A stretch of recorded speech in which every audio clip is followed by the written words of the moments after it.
I now give the floor to Mr. Benito Whitley to address the committee. Sir, you have the floor. Thank you, Madam Chair. Excellencies, ladies and gentlemen, good morning. Madam Chair, I want to congratulate the Special Committee on its visiting mission to the British Virgin Islands. Through the exercise, the C-24 has demonstrated it is carrying out its mandate and meeting its obligations to the BVI. A key recommendation of the visiting mission report is an education program on self-determination to be delivered with the assistance of the United Nations. The duly elected government of the BVI has followed up on this recommendation with a request for assistance in delivering such an education program.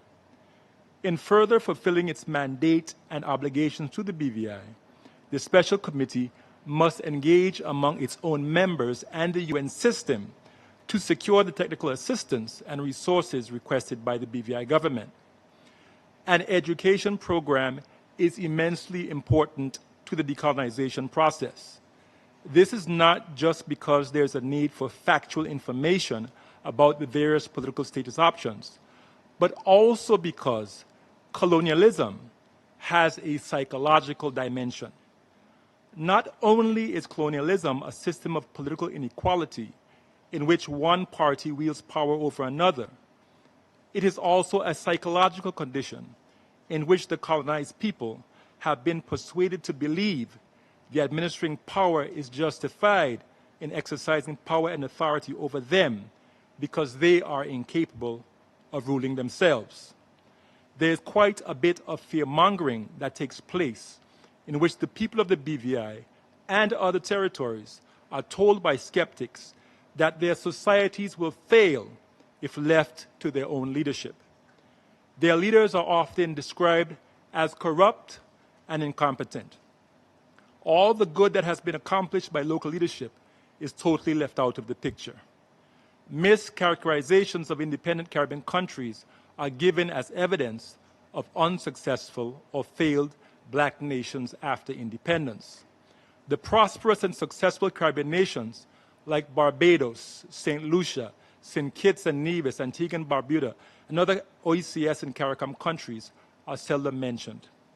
Rather, contemporary colonialism in the form of a modern partnership is presented as a better option for the people of the territory, as opposed to complete sovereignty over their own affairs. This political and racial inferiority complex has been internalized by some in the territories after decades of contemporary colonialism in which they have been persuaded to accept the status quo in exchange for benefits such as the passport of the administering power. The idea that the duly elected government of the BVI and other territories cannot be ultimately trusted to govern their own people is also used to justify the stationing of foreign governors in these territories to oversee their decisions. An education program on self-determination is critical to reversing this psychological condition. It can also help to dispel the myths that the people of the territory are incapable of being sovereign over their own affairs. This is false, and the people of the BVI must have the confidence in themselves to take control of their destiny and remember that it is they who have largely built their country. The BVI has received no financial transfers from the UK to fund its budget since 1978. The UK should also be a constructive partner in the process. Madam Chair, Excellencies, I thank you for the opportunity to make this intervention. I thank you.